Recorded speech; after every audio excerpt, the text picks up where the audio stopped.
Hi everyone, Emily here from Emily Reads, and today I have for you my October reading wrap up, and I also have some plans for November to go over. So I had originally posted a November pile of possibilities and quickly realized that that pile of possibilities is going to be thrown out the window.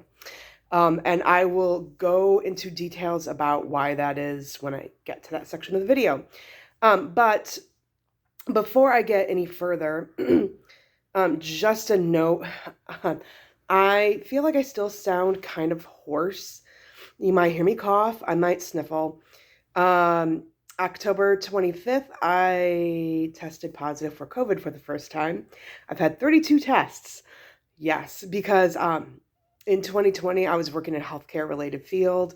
And so in August of that year, we were required to test every other week.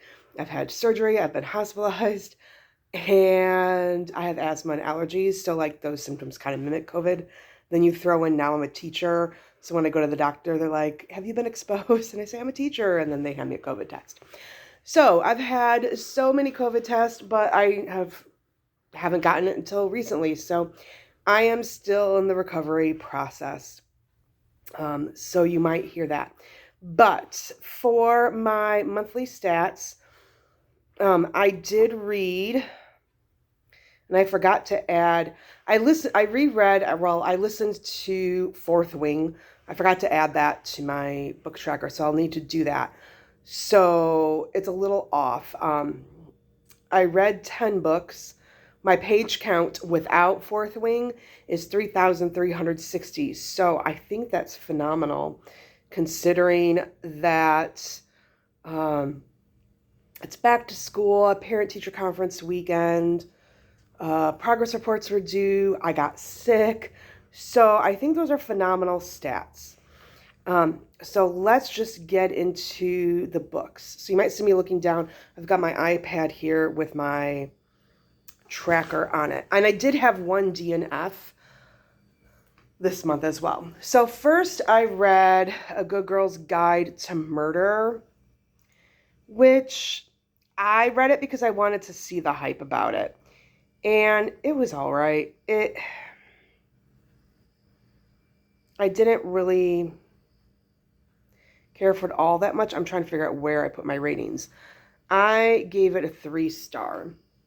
And I know so many people love this book. I wanted to see what the hype was about. And like I could see this is it's a YA thriller, mystery thriller. And it's about Andy Bell, Andy Bell was a popular high school teenager and she's murdered. And her boyfriend, Sal Singh, he was accused of the murder and he then killed himself. And so 5 years later, our main character, Pip, she is doing her high school senior capstone project on these murders. And she doesn't believe that Sal killed Andy. So she's trying to figure out who killed Andy. So I gave it 3 stars. I thought it was a little too reminiscent for me of 13 Reasons Why and Pretty Little Liars. I mean, even like the background here is a 13 Reasons Why. Like the cover totally reminds me of 13 Reasons Why. But there are other things in the book that reminded me of Pretty Little Liars and 13 Reasons Why. So I was just kind of like, it's not all that original. Plus, there is a relationship in here that it's not portrayed in a positive light at all, but I just get frustrated with YA books that have these kinds of relationships in them, and I just don't understand why we have to have them in books. It's just for me, it's a personal preference, and I just am grossed out by it. And I can see how like this would be a good like introduction to the thriller genre for teenagers, but again, it was too similar to Pretty Little Liars and 13 Reasons Why. Then oh wait, I do have Fourth Wing added into my stats. Sorry, totally random. I'm looking at my spreadsheet. So yes, I only did 9 books this month. Okay, so Then the next book I read was The Replacement, which I don't have a physical copy of. That was an ebook. It's by Noelle Adams, and that is book 2 in the Worthingtons series, and I gave that 3 stars. I enjoyed it. I can't remember main characters' names. Jade. Jade is our main character, and she is kind of on the run. She's got a stalker who's coming after her, and she has been estranged from her sister, Amber, who is her identical twin. And so she reaches out to Amber for help, and Amber says, let's switch places for a while. I am supposed to marry this man named William. It's a business proposition. And so you can impersonate me with William, and then you can like kind of hide and hopefully be safe while I go and live my life. And I enjoyed it. There are check the trigger warnings. Like I said, there is a stalker theme in there. But I did enjoy the relationship that Jade develops with William. There is just, if you're not into I like the forced proximity trope. I do like the arranged marriage kind of trope, but it is also a mistaken identity. She is keeping her identity from William. So there is that. But I did enjoy the book enough to give it 3 stars. The next book I read, I was feeling the fall vibes, was The Very Secret Society of Irregular Witches by Sangu Mandana. I probably mispronounced that name. I gave this 3.5 stars. It does market itself kind of as a cozy, magical realism romance. And honestly, I didn't enjoy the romance as much as I enjoyed the found family and all of those aspects. And so Mika Moon, she is a witch, and she kind of has to keep the fact that she's a witch secret. But she does post like these YouTube videos, and she plays it up like kitschy kind of YouTube videos of making spells and things like that. And so she gets this message to go to this house to teach 3 young children who are witches and to teach them magic. And there she meets just this cast of characters who are these 3 children's guardians, and one of them is Jamie, who is the librarian who works there. And again, I thought the romance aspect of this book was pretty weak, but I loved the found family. And so if we're looking at it from like the romance perspective, which I had to include that in the review, that's why I knocked it down to 3.5 stars. But that found family part really made it an enjoyable read. And then I DNF'd The Witches by Stacy Schiff.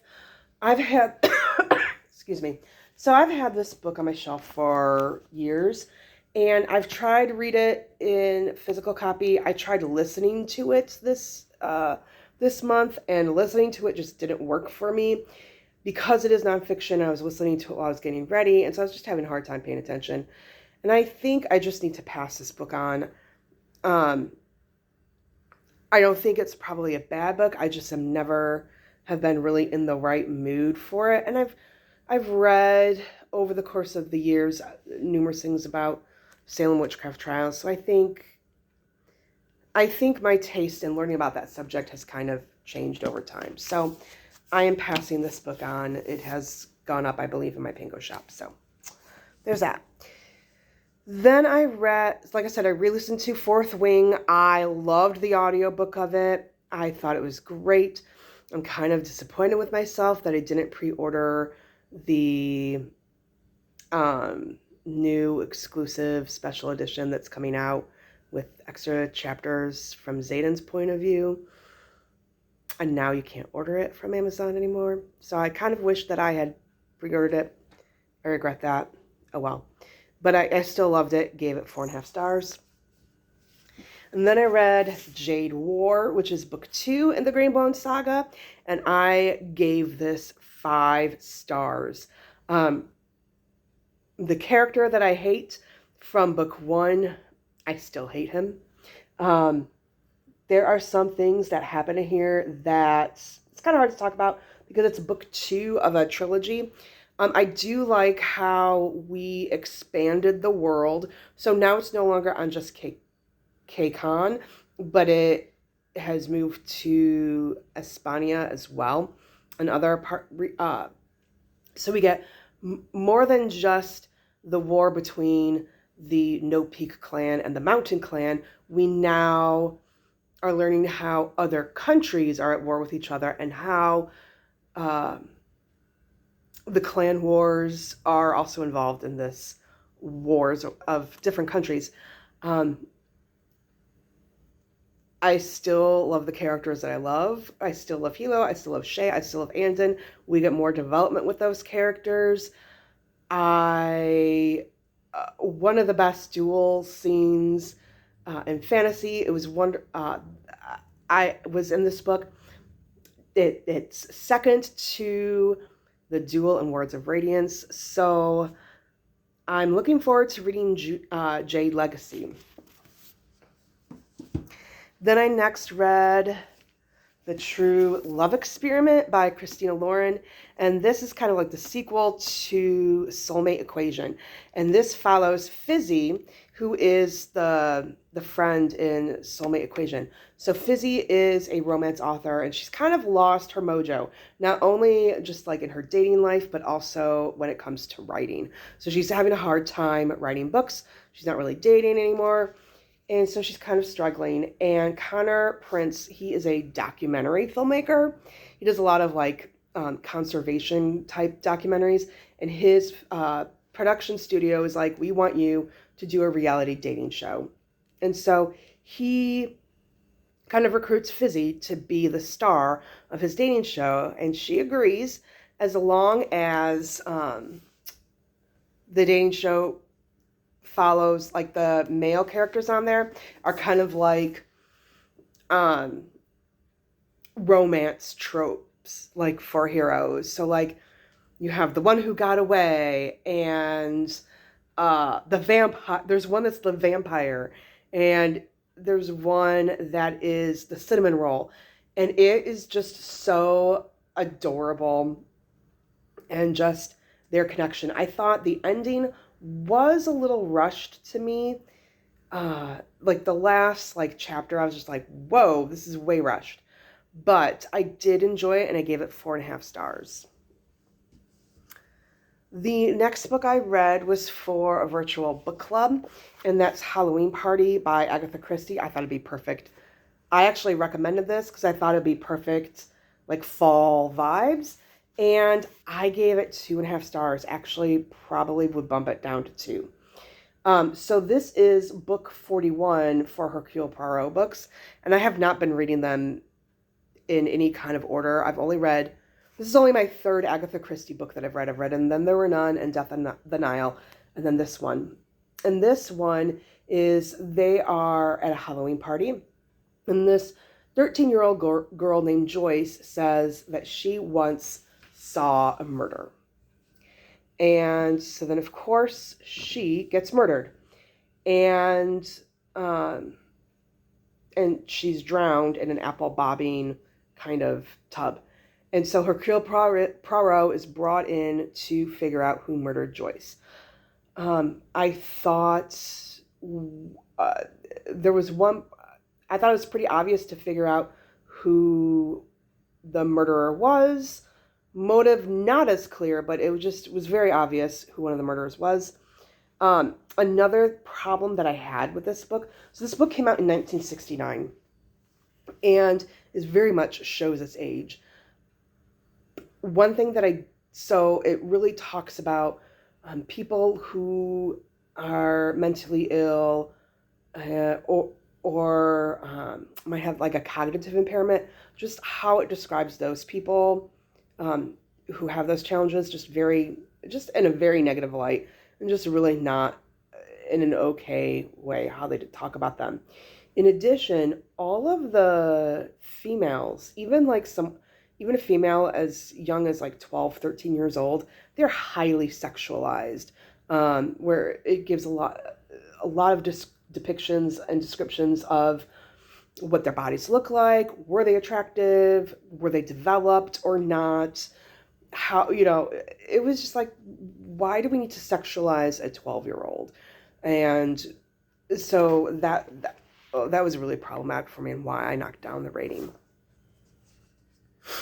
The next book I read was Spells for Forgetting by Adrienne Young, and I loved this book.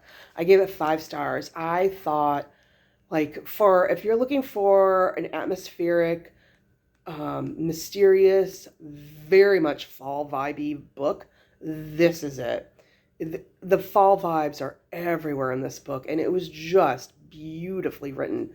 And this book follows Emery Blackwood, and she, excuse me, she lives on a small island town outside of like Seattle, and her life has changed forever. And one night, like after her graduation of high school, where there's a fire on the island, and her best friend is murdered, and the love of her life, August Salt, he's accused of the murder. And he leaves. And now we're 14 years later, and August Salt is coming back to the island because his mother has passed away, and she had asked for her ashes to be buried on the island. So he's coming back to do that. And the mystery surrounding Lily's murder is coming to light. Most of the time, mystery books, I don't get too terribly surprised.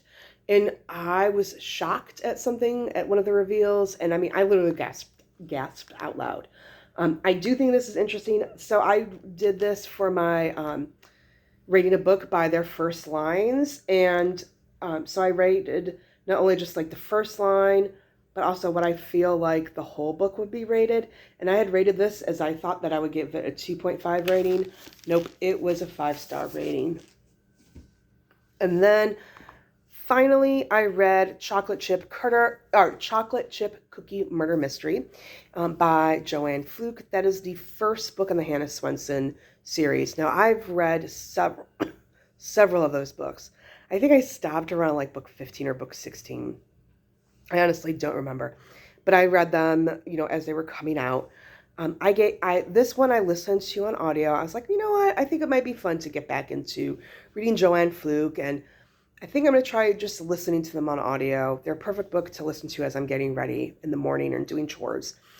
I gave it 3 stars. It was fine, for a cozy mystery. It was fine. There are a couple comments that were very much fat shaming, which is why I knocked down the rating. But, for a cozy mystery, again, it was fine.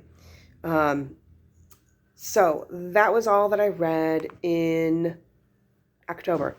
For November and reading plans. So I would like to do Historathon. I don't know how I'm going to do it. So the reason why is I'm participating in the Get a Clue Readathon, hosted by Rainy Day Reads. I am on Team Mrs. White, and those hosts are Nicole from Dusty Book Sniffers and Neva from Reading with Neva. So the problem with this readathon, it's a good problem. Like it's fun to see like what are we going to read next. So each team actually gets a different prompt because each prompt for a book corresponds with the room. So each team is given, you're in this room right now, and then here's the reading prompt for this room. And we just never know when we're going to get that reading prompt, and we never know what the prompt is going to be. So it's kind of hard to plan a TBR when you don't know what it is that you're going to get.